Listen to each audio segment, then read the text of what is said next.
Assalamu alaikum. Hope that all of you are great by the grace of Allah.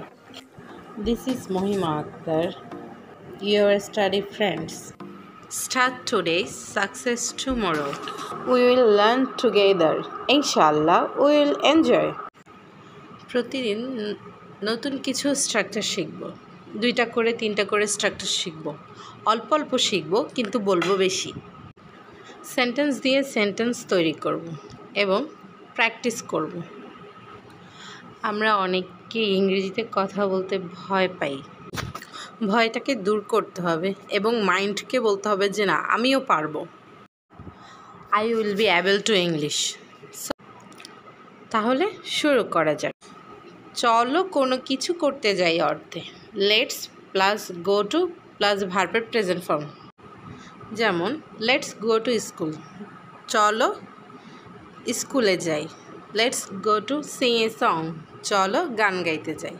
Let's go to cook, চলো রান্না করতে যাই। Let's go to speak English, চলো ইংরেজি শিখতে যাই। প্রতিদিন নতুন স্ট্রাকচার শিখব এবং মুখের জড়তা দূর করব। কোনো কিছু করার প্রয়োজন অর্থে need subject plus need to plus ভার্বের প্রেজেন্ট ফর্ম। যেমন আমার যাওয়া প্রয়োজন, আই নিড টু গো। আমার আসা প্রয়োজন, আই নিড টু কাম।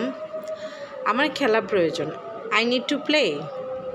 আমার গান গাওয়া প্রয়োজন, I need to sing a song. আমার তোমাকে জানা প্রয়োজন, I need to know you. যত প্রয়োজন আছে সব নিড টু দিয়ে হবে। চাওয়া অর্থে subject plus want to plus ভার্বের present form.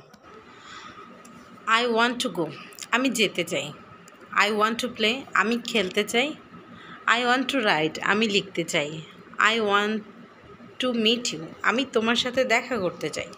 I want to talk to you, আমি তোমার সাথে কথা বলতে চাই।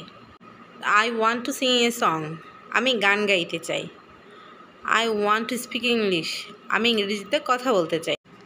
যত চাওয়া আছে সবগুলো ওয়ান্ট টু দিয়ে হবে। আমাদের মধ্যে ডোরমেন্ট অবস্থায় প্রায় 800 থেকে 1200 শব্দ রয়েছে। এই ডোরমেন্ট ওয়ার্ডগুলোকে জাগ্রত করতে হবে। এই ডোরমেন্ট ওয়ার্ডগুলো যদি আমরা জাগ্রত করতে পারি তবে you will be able to speak English.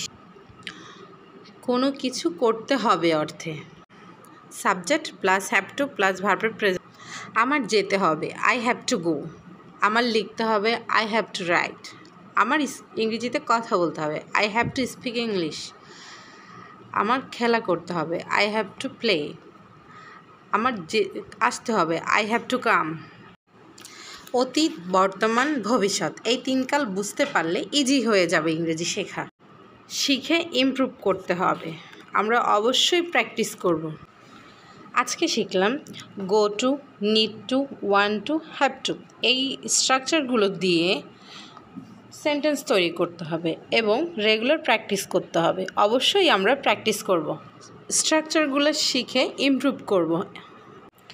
Thank you for watching. Don't forget to subscribe. আল্লাহ হাফেজ।